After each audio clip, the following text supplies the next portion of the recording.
Welcome to the Cocktail Spirit from Small Screen Network. I'm your host, Robert Hess. We're going to do the casino cocktail today. I'm getting this out of the Savoy cocktail book. There's a couple different variations you'll see if you look at other cocktail books using different ratios and amounts of the ingredients, but they all essentially are going to be using the same ingredients: gin, lemon juice, maraschino liqueur, and orange bitters. In the Savoy, he calls for 2 ounces of gin and then basically equal parts, 2 dashes, of lemon juice, maraschino liqueur, and orange bitters. So we start off with two ounces of gin.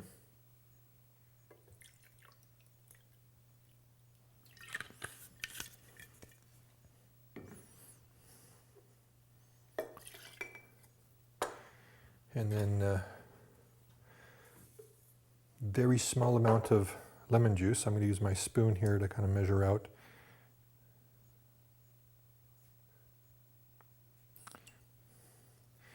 And then the same amount of maraschino liqueur.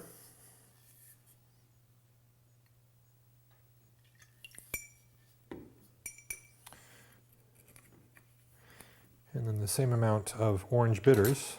This has a dasher top in it, fortunately, so I can dash it out that way. And it'll be 2 dashes, should be about the same amount as you saw me measuring the spoon.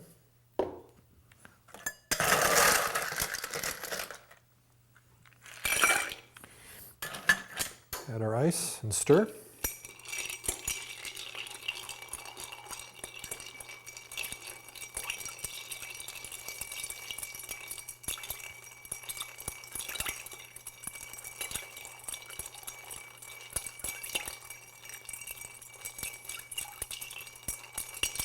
I can't impress upon people enough the importance of stirring cocktails. Far too often I go into bars and I'm seeing people shaking everything.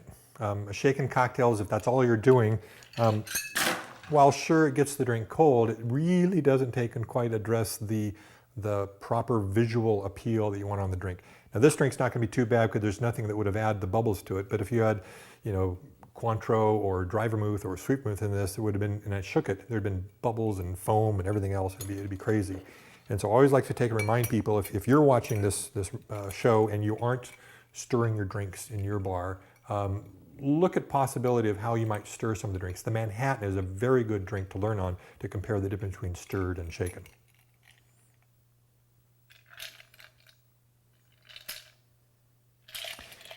The garnish for this is a cherry.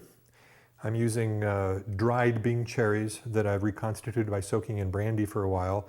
I find them a little bit more interesting than the standard neon red maraschino or maraschino cherries you'll find in the stores. And not quite as expensive as some of the more high-end maraschino cherries that some of the craft bars will have. Plus, I think it's a lot of fun to take and do something homemade for your audience.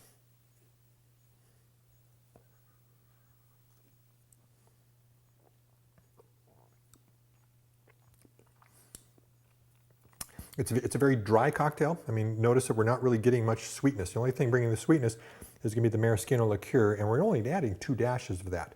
And so it's mostly a gin cocktail, gin forward, with these other flavors kind of adding a little teeny bit of a spice and nuance to the background to it.